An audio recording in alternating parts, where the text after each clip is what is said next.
रात के बज रहे 1 और मैं अभी भी जागी हुई हूँ और मैं आज नहीं सो सकती। जब भी मेरी फ़्लाइट नेक्स्ट डे होती है मुझे नींद ढंग से नहीं आती। सुबह मेरी फ़्लाइट थी, जिन्होंने मेरी ओरिजिनल फ़्लाइट कैंसिल करके एक दूसरी फ़्लाइट मुझे दी है जो कि थोड़ी जल्दी है। अब दिक्कत ये आ रही है कि मैं चेकिंग नहीं कर पा रही और उसके चेकिंग करने के चक्कर में मुझे थोड़ा जल्दी जाना पड़ेगा। तो वैसे तो फ़्लाइट के 1.5-2 घंटे पहले जाती, अब मुझे और भी जल्दी जाना पड़ेगा। सो होपफुली मेरी चेकिंग हो जाए। जो नई फ़्लाइट की है उसमें मेरा बैगेज भी नहीं दिखा रहा। प्रॉब्लम ये है कि मैं छोटा वाला बैग लेके नहीं जा सकती। मेरे 2 ट्रैवल्स एक साथ हैं। पहला मेरा ट्रिप है मैड्रिड में, फिर दूसरा वाला है बार्सिलोना में। अब नींद आ रही है। प्रॉब्लम ये भी है कि मुझे जाते ही अपनी टीम से भी मिलना है और कुछ इवेंट्स भी हैं, वो सब अटेंड करना ज़रूरी है और मेरी हालत अभी से बुरी है। घंटे भर में मेरी टैक्सी आ जाएगी। बताती हूँ आप लोगों को मेरा चेकिंग हुआ कि नहीं। मिलती हूँ थोड़ी देर में। और हाँ, मैं धीरे बोल रही हूँ, घर में सब सो रहे हैं। And ignore the pimple patches. Her event और ट्रिप से पहले पिंपल्स तो आने ही आने, तो इग्नोर करके आगे बढ़ो, ठीक है? मिलते हैं। ऑलराइट, तो मुझे बोर्डिंग पास मिल गया है और मैं अब एयरपोर्ट पे हूँ। सिक्योरिटी चेक इन ऑलरेडी हो चुका है और अब मैं जा रही हूँ ड्यूटी फ्री पे।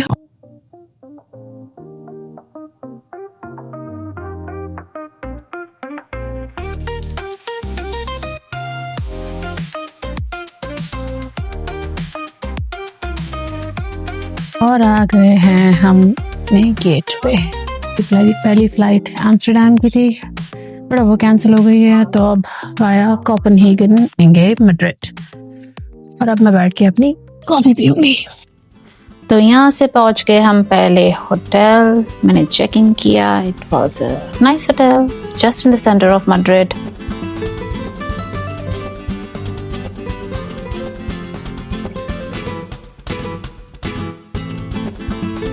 I constantly met so many people and I loved every bit of it. Obviously मैं सारे events नहीं दिखाऊंगी, वो ऑफिस के events थे। पिछली बार जब यहाँ पे हेयर कट करवाया था उस टाइम पे मैंने थोड़ा सा मैड्रिड दिखाया था। This is how it looks. It looks beautiful. I was really lucky that even the weather was really nice. And this was my last day in Madrid. I was taking a train from Madrid to Barcelona first time. And this is Barcelona. This is Arc de Triomphe. Unlike most arches that celebrate war, this one was built to celebrate art, progress and culture.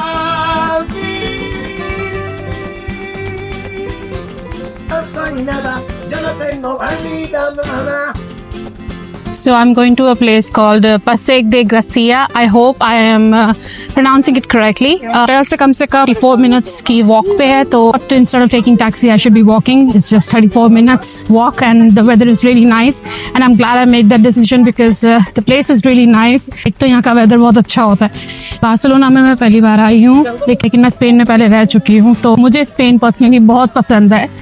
Many reasons for that.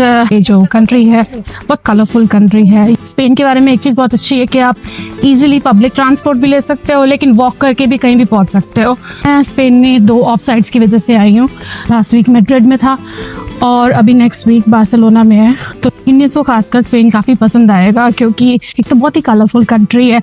अब बाकी European countries में जाओगे तो mostly लोग blacks और graze और blues में ज़्यादा रहते हैं। विंटर तो मोस्टली कलर आपको देखने को नसीब नहीं होगा। Compare to other European countries यहाँ पे ज़्यादा ठंड नहीं पड़ती है, तो बेरेबल है। ओरिजिनली दिल्ली से हूँ तो ज़्यादा गर्मी का मुझे इतना प्रॉब्लम नहीं है, तो यहाँ पे अगर 40 डिग्री प्लस भी हो जाए तो इतना दिक्कत नहीं आती। मुझे जर्मन बोलनी आती है और वो मैंने मोस्टली अपने काम की वजह से सीखी थी, लेकिन अगर कोई लैंग्वेज मैं अपनी मर्जी से सिर्फ लोगों से बात करने के लिए सीखना चाहूँ तो वो स्पेनिश होगी, क्योंकि यहाँ के लोग एक्चुअली बहुत ही अच्छे हैं। सिटीज़ लाइक मैड्रिड और बार्सिलोना में फिर भी आपको इंग्लिश बोलने वाले लोग मिल जाएंगे, लेकिन अगर आप थोड़ा बहुत इधर उधर जाना चाहो तो शॉपकीपर्स वगैरह ज़्यादा इंग्लिश बोल नहीं सकते हैं, लेकिन फिर भी वो पूरी कोशिश करते हैं कि आपकी कोई ना कोई हेल्प कर सके। एंटोनी गाउडी करके एक आर्किटेक्ट और डिजाइनर था बहुत टाइम पहले। बार्सिलोना में आपको ऐसा लगेगा कि आप उसकी इमेजिनेशन में वॉक कर रहे हो। He was an absolute genius architect और नेचर से बहुत इंस्पायर्ड था। Waves, shell, trees, even bones तक उसके डिजाइन्स में दिखेंगी आपको। दिस इज कासा बाटलो यानी house of bones. So balcony थोड़ी स्पूकी लगेंगी और इसके डिजाइन में आपको सी और वेव्स से इंस्पिरेशन दिखेगी।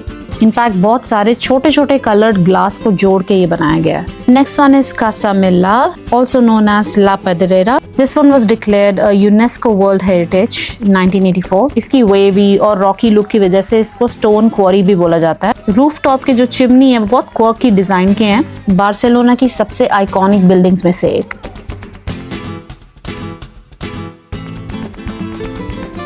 Next one is Sagrada Familia church. Gaudi ने जब इसको डिजाइन किया उसने बेसिकली पूरे जीसस की लाइफ स्टोरी को बताने की कोशिश की है।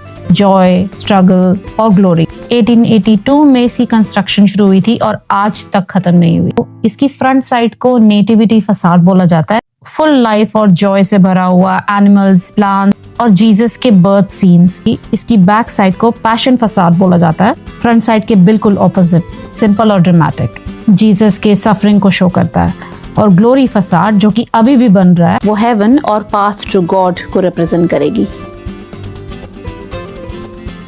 Now this is hospital Sant Pau. इसकी ओरिजिनल बिल्डिंग 1401 में बनी थी और बाद में कुछ 6 हॉस्पिटल कॉम्प्लेक्स को एक ही रूफ के नीचे लाने के लिए इन्होंने इस नई बिल्डिंग को बनाया था। गाउडी की डेथ एक्चुअली इस हॉस्पिटल में हुई थी और इसके आर्किटेक्ट का नाम लुइस डोमिनिक ई मोंटेनेर था। And the architect designed it like a mini city so patients could heal surrounded by gardens, light and art. अचानक से बारिश शुरू हो गई है तो अब मैं वापस जाने वाली हूँ। वैसे भी कितने स्टेप्स हो गए, कुछ 12,000 से ऊपर, ऑलमोस्ट 13,000 स्टेप्स हो चुके हैं। और देखो बारिश अच्छी खासी शुरू हो गई है।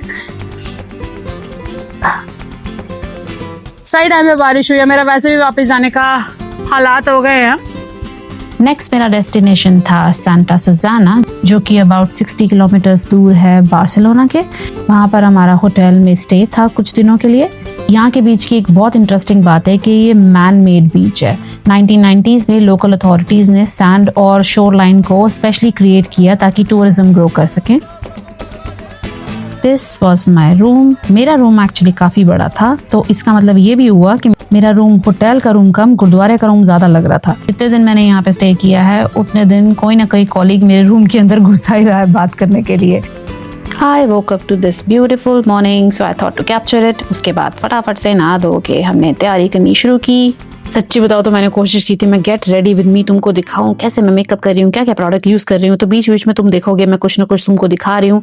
ऑनेस्टली स्पीकिंग बहुत ही गंदी रिकॉर्डिंग हुई थी, मैंने सारी की सारी काट दी। पर जो भी है बची कुची ऐसे मैं तैयार हुई। एज यूजुअल मुंह मेरा सूजा हुआ था और पिंपलों तो में मेरी वैसे ही जान खा रखी है। तो एनीवेज मैंने फटाफट से मेकअप किया और रेडी हुए। पता नहीं शीशे में इतना येलो येलो सा क्यों लग रहा है, बट सही बताऊँ बहुत ही बढ़िया फाउंडेशन लग रहा था। इतनी बढ़िया अच्छे से मैंने ब्लेंडिंग की है कि लगे कि लड़की का स्किन ही बहुत बढ़िया है।